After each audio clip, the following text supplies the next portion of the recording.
প্রিয় শিক্ষার্থীরা আসসালামু আলাইকুম। তোমরা যারা একাদশ শ্রেণীতে ভর্তি হওয়ার জন্য অনলাইন আবেদন করবে, আমার সাজেস্ট থাকবে তোমার নিজেরটা নিজেই করবে, আর সেটা তোমার মোবাইল দিয়ে। সেক্ষেত্রে ভুল হওয়ার সম্ভাবনা থাকবে না। প্রথম পর্যায়ের আবেদন 30শে জুলাই হতে তোমার 11ই আগস্ট পর্যন্ত। প্রথমে তোমার মোবাইল থেকে যে কোনো একটি ব্রাউজারে যাবে এবং এখানে সার্চ করবে XI ক্লাস অ্যাডমিশন। সার্চ করার সাথে সাথে তোমাকে মূল সাইটটার মধ্যে নিয়ে যাবে এবং এটাতে ক্লিক করবে। হয়তো একটু লোড নেবে, তো লোড নেওয়ার পর যে এখানে দেখো লগ ইন লেখা আছে, তো এই লগ ইন লেখায় ক্লিক করব। উপরে 3 ডটে ক্লিক করব। ক্লিক করে আমরা মোবাইলটিকে ডেস্কটপ মোড করে নিব। এখন এখানে সবচেয়ে গুরুত্বপূর্ণ বিষয় হলো এই যে দেখতেছেন ইউজার নেম এবং পাসওয়ার্ড।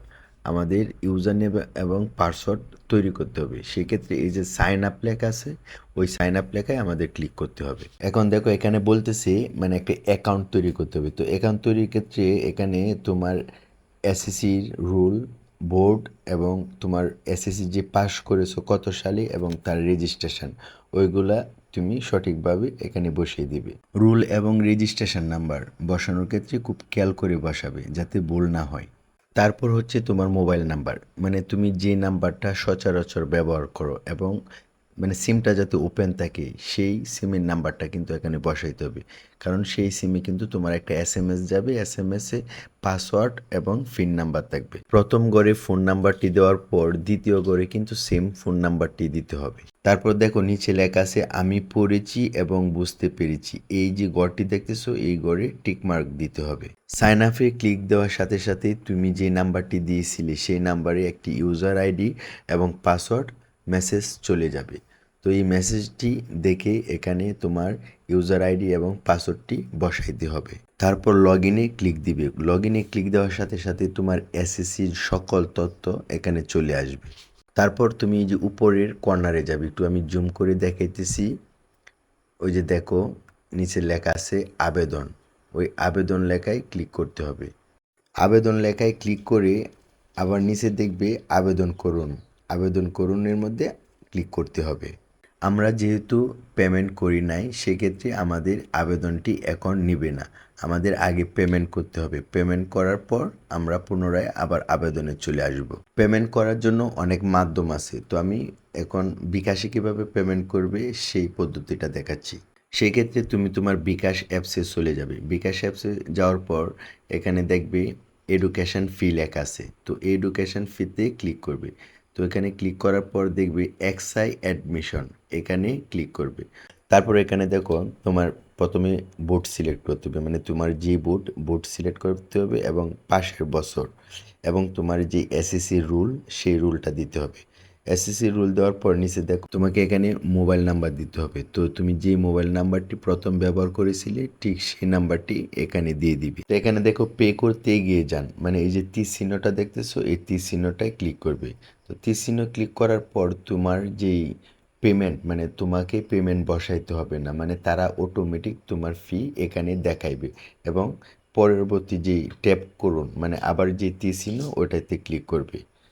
তো এখানে 220 টাকা দেখাইতেছে, তো 220 টাকায় তারা কেটে নিয়ে, তো তারপর তোমার পিন নাম্বারটা দিয়ে দিবে এবং নিচের অপশানে তুমি ট্যাপ করে ধরে রাখবে। তোমার এডুকেশন ফি সফল হয়েছে এই লেখাটা দেখাবে। তো আমাদের পেমেন্ট কিন্তু দেওয়া হয়ে গেল এবং যে রিসিপ্টটা তোমরা এই রিসিপ্টটা ডাউনলোড করে নেবে। তো রিসিপ্টটা ডাউনলোড করার পর আমরা আবার চলে যাব আমাদের আবেদনে। আমরা আবারও মূল পেজে চলে আসলাম এবং এই যে আবেদনে গিয়ে আবেদন করুন লেখায় ক্লিক করে আমরা এখন আবেদন করতে পারবো। যেহেতু আমরা টাকা পেমেন্ট করে দিয়েছি এখন কিন্তু আমাদেরকে এই যে আবেদন করার অপশান দিয়ে দিয়েছে, ঠিক আছে। এখন সবচেয়ে গুরুত্বপূর্ণ বিষয় হলো কলেজ চয়েস করা। তো কলেজ চয়েস করার ক্ষেত্রে কিন্তু অনেকে অনেক ধরনের ভুল করে থাকে। তো আমি কিভাবে কলেজ চয়েস করি ঠিক সেমভাবে তুমি তোমার কলেজ চয়েস করবে। তো প্রথমেই উপরে দেখো কোটা নির্বাচন, মানে ফ্রিডম ফাইটার। যদি তোমার কোটা থাকে তো এখানে টিক মার্ক দিবে, আর না থাকলে দেওয়ার প্রয়োজন নাই। কলেজ নির্বাচনের ক্ষেত্রে প্রথমে তোমাকে কলেজের বোর্ড সিলেক্ট করতে হবে এবং জেলা সিলেক্ট করতে হবে, মানে কলেজটি কোন জেলায় অবস্থিত, ঠিক আছে, সেই জেলাটা সিলেক্ট করতে হবে। তারপর যে কলেজের যে থানা তোমার থানাটা সিলেক্ট করতে হবে। তারপর দেখো নিচে আছে কলেজ। তোমার যে কলেজটা সবচেয়ে গুরুত্বপূর্ণ তুমি সেই কলেজটাই প্রথমে সিলেক্ট করবে। তুমি এখানে 5টি কলেজ চয়েস করতে পারবে সর্বনিম্ন, আর সর্বোচ্চ 10টি। তো সর্বপ্রথম তোমার যেই কলেজটা সবচেয়ে বেশি চয়েস, মানে চয়েস পরিমাণে তুমি একটা একটা সিলেক্ট করবে। তো আমি প্রথম একটা কলেজ সিলেক্ট করলাম। তো সিলেক্ট করার পর এখানে দেখো, এখানে ভার্সন, বিভাগ, ঠিক আছে, মানে তুমি যেই সাবজেক্টে পড়বে, ঠিক আছে, এই সাবজেক্ট অনুযায়ী একটু স্ক্রল করলে দেখতে পারবে যে প্লাস চিহ্ন। তুমি এই প্লাস চিহ্নে ক্লিক করবে। প্লাস চিহ্নতে ক্লিক করার সাথে সাথেই তোমার প্রথম কলেজ চয়েস করা হয়ে যাবে। আবারও দ্বিতীয় কলেজ সিলেক্ট করার জন্য, ঠিক আছে, তোমার বিভাগ, জেলা এবং থানা সিলেক্ট করে তারপর আবার কলেজ চয়েস করবে। এভাবে তুমি 5টি কলেজ চয়েস করতে পারবে এবং সর্বোচ্চ 10টি চয়েস করতে পারবে। আমি অলরেডি 2টা কলেজ সিলেক্ট করলাম। এখানে আরেকটা বিষয় একটু লক্ষ্য করো, দেখো এই যে নিচে ঘরটি দেখতেছো, এই যে তীর চিহ্ন, ঠিক আছে, তুমি এই তীর চিহ্নের মধ্যে ক্লিক করে নিচের কলেজ উপরে নিতে পারবে, উপরের কলেজ নিচে নিতে পারবে। আবার যে এই যে ক্রস চিহ্ন দেখতেছো, তুমি ক্রস চিহ্নের মধ্যে ক্লিক দিলে তোমার কলেজ ডিলিট হয়ে যাবে, ঠিক আছে।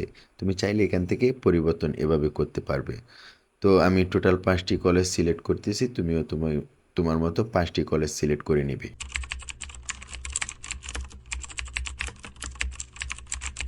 কলেজ সিলেক্ট করা শেষ হলে তুমি আবার রিপ্লে সবগুলা কলেজ তুমি একটা একটা করে দেখবে এবং সবগুলা কি সিরিয়াল মেনটেন আছে কি না সবগুলো চেক করে তারপর এই যে দেখো আবেদন সাবমিট করুন, ওইটাতে ক্লিক করবে। আবেদন সাবমিট করুন লেখায় ক্লিক করলে এই যে দেখো এগিয়ে যান, এগিয়ে যান লেখায় আবার ক্লিক দিবে। এগিয়ে যান লেখায় ক্লিক করার পর এই যে আবার দেখো ঠিক আছে, তো এই ঠিক আছে লেখায় ক্লিক করবে।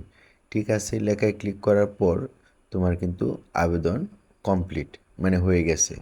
তো এখানে দেখো এই যে পিডিএফ ডাউনলোড, মানে তুমি যে আবেদনটা করেছো এই আবেদনের কাগজটা তুমি পিডিএফ আকারে ডাউনলোড করে তোমার মোবাইলে সেভ করে রাখবে। যাই হোক, ভিডিও অনেক বড় হয়ে গেছে, করার কিছু নাই। পরবর্তীতে এই একাদশ শ্রেণীর ভর্তি বিষয়ক নিয়ে আরও কোনো ভিডিও পেতে চাইলে আমার চ্যানেলটি অবশ্যই সাবস্ক্রাইব করবেন। আল্লাহ হাফেজ।